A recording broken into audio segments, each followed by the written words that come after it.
Honorable Deputy Chairman, Rajya Sabha, Shri Harivansh Ji, Honorable Deputy Chief Minister Jammu and Kashmir, Shri Sundar Kumar Chowdhury जी, और आप सभी मेहमानों का, Honorable MLAs का बहुत बहुत स्वागत है। आप सबसे गुजारिश है कि हम नेशनल एंथम के लिए अपने अपने स्थान पर आदरपूर्वक सम्मानपूर्वक खड़े हों।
Secretary Jammu and Kashmir Legislative Assembly, Shri Manoj Kumar Pandey ji, Secretary JNK Legislative Assembly.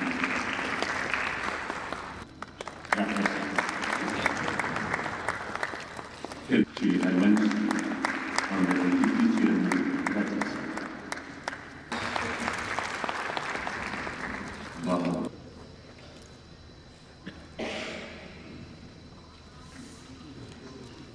Honorable Chief Minister Janab Abdullah, Honorable Speaker Janab Abdul Rahim Rathod, Honorable Deputy Chairman Rajya Sabha Shri Harivansh ji, Honorable Deputy Chief Minister Shri Sundar Kumar Chowdhury ji, Honorable Ministers, Honorable Leader of Opposition, esteemed members of the Legislative Assembly, Honorable Administrative Secretaries, officers of Lok Sabha Secretariat, Assembly Secretariat, Adab, Namaskar, Happy New Year.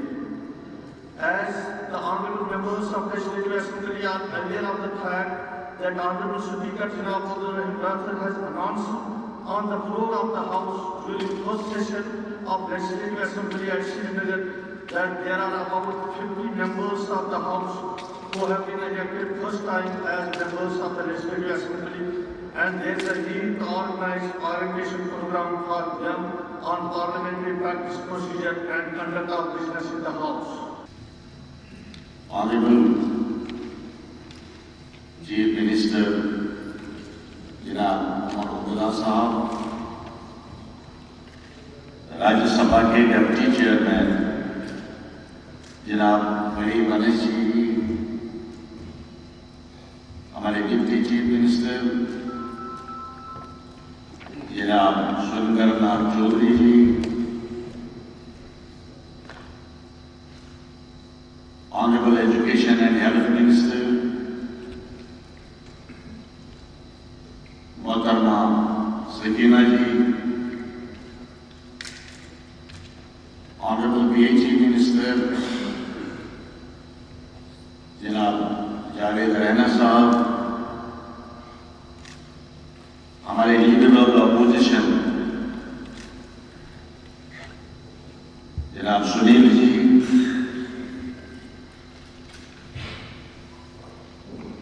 पढ़ाई के director पीके मलिक जी, दिल्ली से आए हुए हमारे मेहमानानी करानी और साथियों,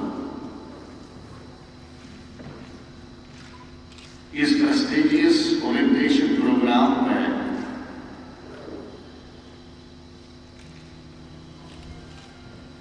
मैं तहे दिल से आपको खुशामदीद कहता हूँ। मैं खुशूसी को जनाब वज़ीर आला जनाब डिप्टी चेयरमैन राज्यसभा हरिवंश जी, जनाब डिप्टी चीफ मिनिस्टर, काबीना के अरकान, leader of the opposition, trial के डायरेक्टर मलिक जी और दूसरे मेहमानों का खुसूसी तौर पर शुक्रिया अदा करना चाहूंगा जिन्होंने यहाँ तशरीफ लाकर इस प्रोग्राम को जीनत बख्शी। वो आए हमारे घर में, ये खुदा की कुदरत है। कभी हम उनको और कभी अपने घर को देखते हैं। इस प्रोग्राम की अहमियत का अंदाजा आप इस बात से लगा सकते हैं कि जनाब वज़ीर आला नफ्स नफीस इस प्रोग्राम को इनाग्रेट करने के लिए यहाँ पर तशरीफ हो गए। हमारे राज्यसभा के डिप्टी चेयरमैन इस वक्त हमारी खुशकिस्मती से इस देश पर विराजमान है। आपको याद होगा कि श्रीनगर के सेशन में मैंने एक एश्योरेंस दी थी कि हम इस किस्म का वर्कशॉप बनाकर करेंगे। वो इसलिए जरूरी था कि हमारी मौजूदा असेंबली में सबसे ज्यादा ऑनरेबल मेंबरान नाव मुंतखब हुए। 90 में से कोई 50 इकाई मेंबरान पहली बार मुंतखब हुए। इसलिए इस प्रोग्राम का मुनज़्ज़म करना लाजमी था और जरूरी था। मैंने अपने वादे को निभाया। मैं जनाब वज़ीर आला का शुक्रगुजार हूं कि उन्होंने इस आइडिया को सराहा और इसको मुनक़्क़द करने में भरपूर ताउन दे दी। रियासत की रीसेंट हिस्ट्री में इस किस्म का और इस पाए का वर्कशॉप पहली बार हो रहा है।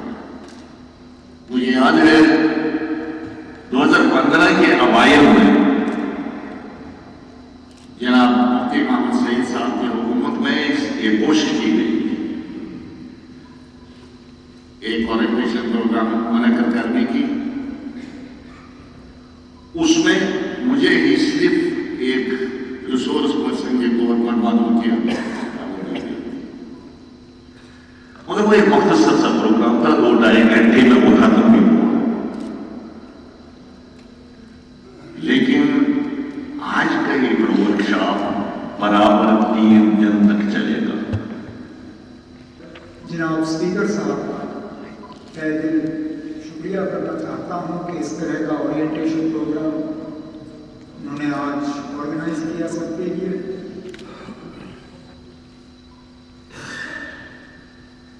छह मरतबा मैं किसी न किसी सूरत में इलेक्ट होकर लोगों की नुमाइंदगी करने के लिए भेजा गया।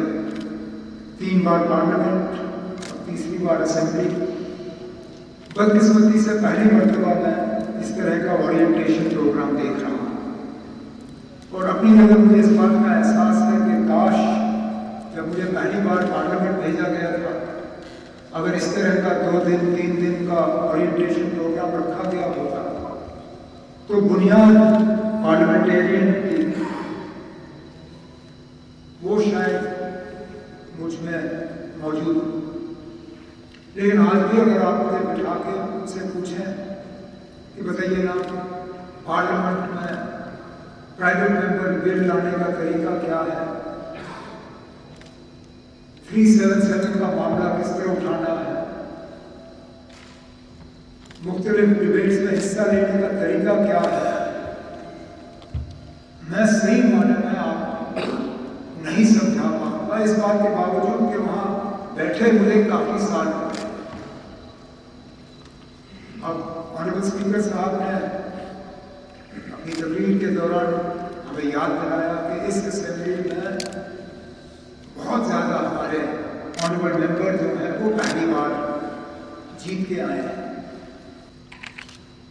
अच्छी बात यह है कि ये कोई दिखावे के लिए ओरिएंटेशन रखा नहीं गया कि 1 घंटे का आपको लेक्चर दिया, चाय का कप आपके हाथ में थमा दिया, तस्वीर ले ली और आपको यहाँ से रवाना किया। राजा साहब और उनके अफसरों ने पार्लियामेंट के अफसरों के साथ और बिलखसूस प्राइड जो रिसर्च और ट्रेनिंग का इंस्टीट्यूट पार्लियामेंट में बना हुआ है उनके साथ मिलकर एक डिटेल्ड प्रोग्राम जो है वो तय किया है ओरिएंटेशन का, ताकि असेंबली मेंबर का काम किस तरह बेहतर अंदाज में किया जाए, किस तरह हम इस मौके का सबसे ज़्यादा फ़ायदा ले पाएँ, किस तरह हम अपने कॉन्स्टिट्यूएंसी के जो हमारे वोटर्स हैं उनकी किस तरह सही मायने में नुमाइंदगी कर पाएंगे।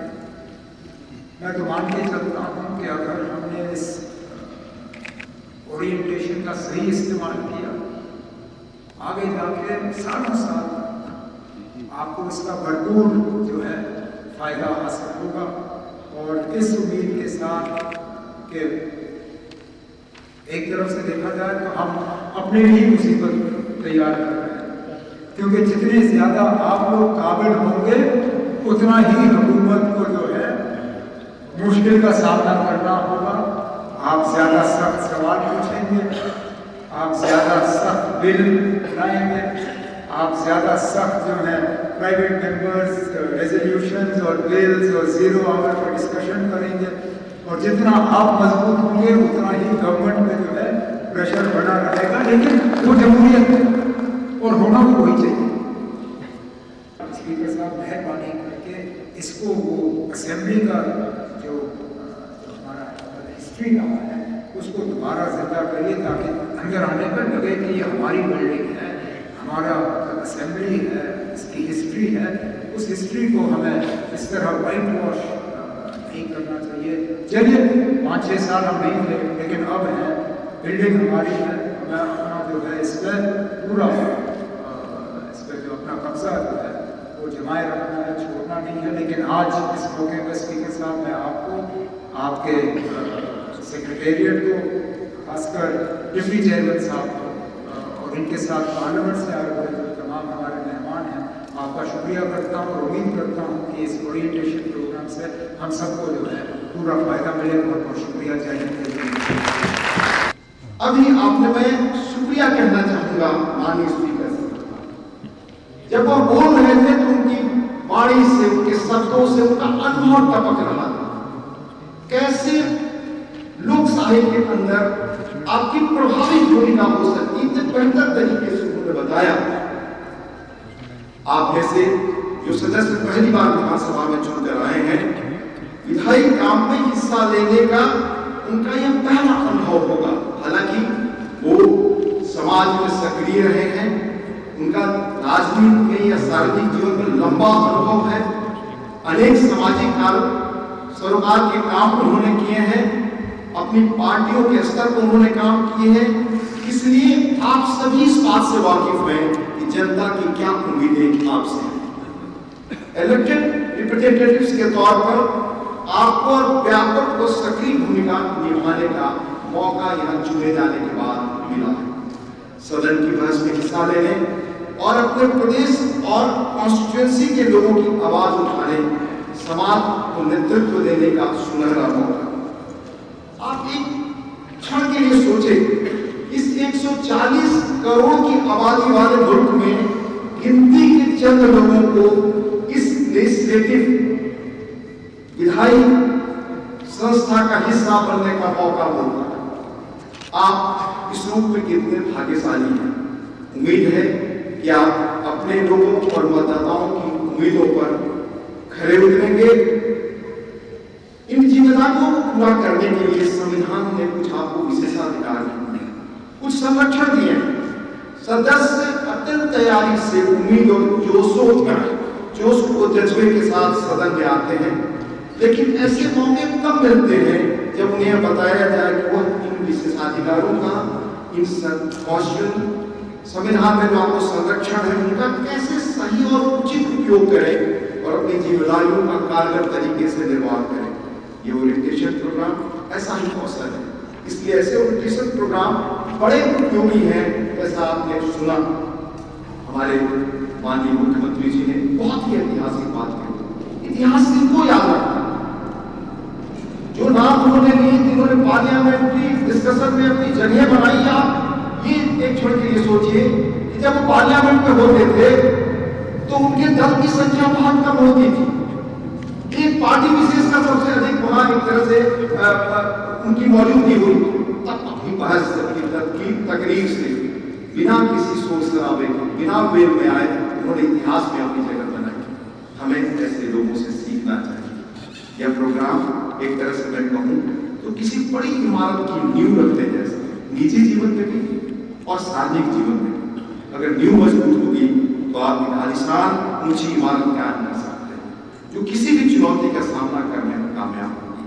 हमें यकीन है कि आने वाले 3 दिनों में अलग अलग विषयों पर जो सेशंस होंगे, उनका लाभ आपको मिलेगा। यह ओरिएंटेशन प्रोग्राम एक तरह से उस लर्निंग प्रोसेस की शुरुआत है जो अगले 5 साल तक लगातार चलेगी। इस दौरान लगातार आप कुछ सीखेंगे। जो ओरिएंटेशन प्रोग्राम रखा है on parliamentary practice, procedure and conduct of business in the house, और हम लोग खुशनसीब हैं कि जो हम लोग चुन के आए हैं जम्मू कश्मीर की पूरी आबादी से, हम वो खुशनसीब हैं जो 90 लोग ऑनरेबल मेंबर्स जो यहाँ चुन के आए हैं। हमें मौका मिला है सबको कि हम जम्मू कश्मीर की आवाम की बात हिंदुस्तान के डेमोक्रेसी के उस हाउस में रख सकें जहां से उठाई हुई आवाज आपकी एक कानून बने। वो कानून वो दूर दराज के रहने वाले लोगों के लिए एक सहूलत बनेगी, और जिस उम्मीद और जिस आस के साथ आपको और हम सबको चुन के भेजा है जम्मू कश्मीर की आवाम ने, उनकी उम्मीदें हैं हमसे, और उन उम्मीदों पे खरा उतरने का सही मौका यही हाउस है। और आज जब हम ये ओरिएंटेशन प्रोग्राम जो यहाँ रखा गया, और इसकी अहमियत कितनी है इससे अंदाजा लगाया जा सकता है। ऑनरेबल डिप्टी चेयरमैन राज्यसभा खुद यहाँ पे आए हैं और हमें एड्रेस किया है, और क्योंकि ये वो चेहरा है जो हमेशा हम देखते हैं टीवी पे, जब भी कोई हाउस चलता है, उस मीटिंग चलती है हिंदुस्तान की पार्लियामेंट में, राज्यसभा में, तो हमें भी इनको सुनने का मौका मिलता है। तो काफी सारे ऑफिसर भी पार्लियामेंट से आए हैं यहाँ पे, आप सबको यहाँ मिलेगा मौका मिलेगा सुनने का। तो लिहाजा बातें काफी हुई। जनाब सीएम साहब ने, अमर साहब ने भी खुद कहा कि ये हाउस कैसा चलेगा कैसा नहीं चलेगा, ये फैसला हम सब पे है। बात सबने रखनी है, आपने भी रखनी है, चाहे इधर से हो चाहे उधर से हो, लेकिन वो बात कैसे रखनी है, ये कुछ चीजें इस ओरिएंटेशन प्रोग्राम में है। और उम्मीद यही करेंगे कि ये जो हाउस लगे, क्योंकि जम्मू कश्मीर आज इससे पहले जितने भी हाउस लगे वो स्टेट के अंदर लगे, ये पहला हाउस होगा, ये ड्यूटी के तहत लगेगा। और जम्मू कश्मीर के लोगों की जो बड़ी उम्मीदें हैं आप सबसे, हम सब से जुड़ी हुई हैं, और बड़ी उम्मीदों के साथ उन लोगों ने हमें भेजा है इस हाउस में। और यही उम्मीद करेंगे कि इस ओरिएंटेशन प्रोग्राम से हम सब फायदा उठाएंगे। आप देख रहे हैं जम्मू न्यूज मिशन।